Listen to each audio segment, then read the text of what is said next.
Hello students, आज हम BSc third year को आपको नेक्स्ट टॉपिक हमारा जो चल रहा है वो क्या है। आज का टॉपिक है प्रिसिपिटेशन कहलाता है, वर्षण कहलाता है। आप सभी जानते हो कि वर्षण होता क्या है, तो वर्षा से रिलेटेड आपको शब्द समझ में आ रहा है, वर्षण, प्रिसिपिटेशन। तो हम स्टार्ट करते हैं, प्रिसिपिटेशन क्या है।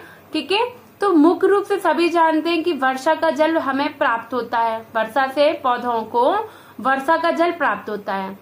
मतलब सपोज मान लीजिए आप जंगलों में पानी देने तो जा नहीं रहे हैं, तो वो किस चीज पर डिपेंड है, नदी तालाब या फिर वर्षा के जल पर ही डिपेंड करते हैं। ठीक है, तो मुख्य रूप से पौधों को वर्षा का जल प्राप्त होता है। सभी पौधे मिट्टी से अपनी जड़ों द्वारा जल का अवशोषण करते हैं।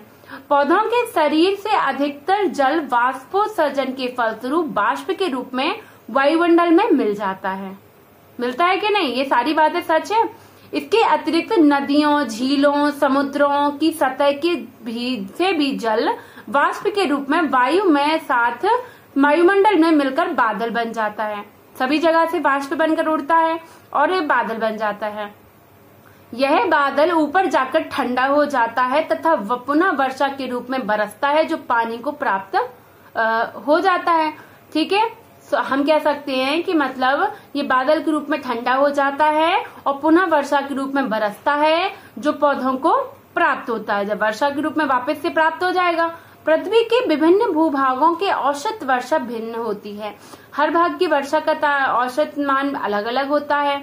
अधिक वर्षा व अधिक तापमान वाले प्रदेशों में ऊंचे ऊंचे वृक्षों वाले घने जंगल पाए जाते हैं। ऊंचे ऊंचे वृक्षों वाले घने जंगल होते हैं कि नहीं। तो अधिक वर्षा तथा कम तापमान वाले प्रदेशों में घास मैदान तथा झाड़ियां आदि पाई जाती हैं। वर्षा वाले स्थानों पर पर्णपाती वन पाए जाते हैं। उस स्थानों पर क्या उसे होते हैं, वर्षा वाले अगर जब जंगल है, वन है, वहां पर्णपाती वृक्ष होते हैं। ठीक है, इस प्रकार वर्षा द्वारा वनस्पति प्रभावित होती है। हो रही है कि नहीं, वर्षा पे डिपेंड करती है, उसी के अकॉर्डिंग वहां के जंगल, वहां की वनस्पति होगी, जैसा जल का स्तर होगा वहां पर औसत। वर्षा का जल प्रत्यक्ष रूप से जीवों के अधिक उपयोग का नहीं होता। जीव डायरेक्ट उसको ऐसे उपयोग तो नहीं कर सकते, आकर के खड़े हो जाओगे तो आपको पानी तो मिल नहीं जाएगा, है ना। तो ये कहाँ से प्राप्त कर रहे हैं, प्रॉपर रूप से हम डायरेक्ट तो नहीं यूज कर पा रहे हैं। हम उसको या तो भूमि में जाता है तब जाके प्लांट उसको यूज कर पाते हैं, है ना। एनिमल्स भी जब इकट्ठा हो जाता है तालाब पोखरों में तभी इसको पी पाते हैं कि नहीं। तो वर्षा का जल मृदा में पहुंचने के बाद ही जीवधारियों के काम आता है। वर्षण अनेक प्रकार की होती है, यही क्रिया क्या कहलाती है, पूरी वर्षण कहलाती है। ठीक है, जैसे फुहार, वर्षा। वर्षण अनेक प्रकार के, कौन कौन से प्रकार हैं वर्षण के, फुहार के रूप में आती है वर्षा, स्नो आप जानते हैं, ओश, पाला, सहिम वृष्टि, ओले। फुहार के पानी की छोटी छोटी बूंदें वायु में तैरती हैं। तैरती के लिए फुहार में ऐसा लगता है हम गीले से हो गए हैं। फुहार में जब फुहार सी चलती है, हम कहते हैं आ रही ठंडी ठंडी सी, है ना। तो द्रव जल में बूंदें वर्षा कहलाती हैं। लिक्विड रूप में होती है तो वर्षा कहलाती है। यह बूंदें बड़े आकार की होती हैं। बर्फ ठोस रूप में नमी कहलाती है। ओस तथा पाला नमी के संघनन के फलस्वरूप बनती है, जो पृथ्वी की सतह, पादपों एवं जंतुओं के ऊपर गिरती है। समय सहिम वृष्टि, जिसको स्लीट कहते हैं, सहिम वृष्टि वर्षा के रूप में बर्फ के छोटे छोटे दाने बरसते हैं। जब बर्फ के छोटे छोटे दाने बरसते हैं उसको स्लीट कहते हैं। जबकि ओले बर्फ के गोले के रूप में होते हैं। ओले अलग चीज है, स्लीट अलग चीज है। पादपों के लिए बर्फ हानिकारक होती है। आप जानते हैं प्लांट्स के लिए जो बर्फ गिरते हैं, ओले गिरते हैं, उससे हानि डैमेज हो जाती है प्लांट्स, जिससे पादपों की कोमल शाखाएं, पुष्प तथा फल टूट फूट कर गिर जाते हैं। ओले तथा सहिम वृष्टि भी पादपों को इसी प्रकार से हानि पहुंचाती है। कुछ झाड़ियां बर्फ में उगती हुई पाई जाती हैं। भारत में मानसून आने पर वर्षा होती है। प्रतिवर्ष वर्षण का जल 45% बहकर नदियों में चला जाता है। वर्षण से तो आपको क्लियर है ना कि वर्षण क्या कहलाता है। वर्षा होना, वर्षा के रूप में जल का भूमि पर आना, वाष्पोत्सर्जन बनकर भूमि से बादलों में जाना, और फिर वापस से भूमि पर आना ही वर्षा के रूप में वर्षण कहलाता है, प्रेसिपिटेशन कहलाता है, जिसके अलग अलग टाइप से जो मैं आपको समझा रही हूँ। ठीक है ना, इसलिए मैंने बीच में आपको फिर से बता दिया। ठीक है, तो 45% बहकर नदियों में चला जाता है जल और 20% पृथ्वी द्वारा सोख लिया जाता है।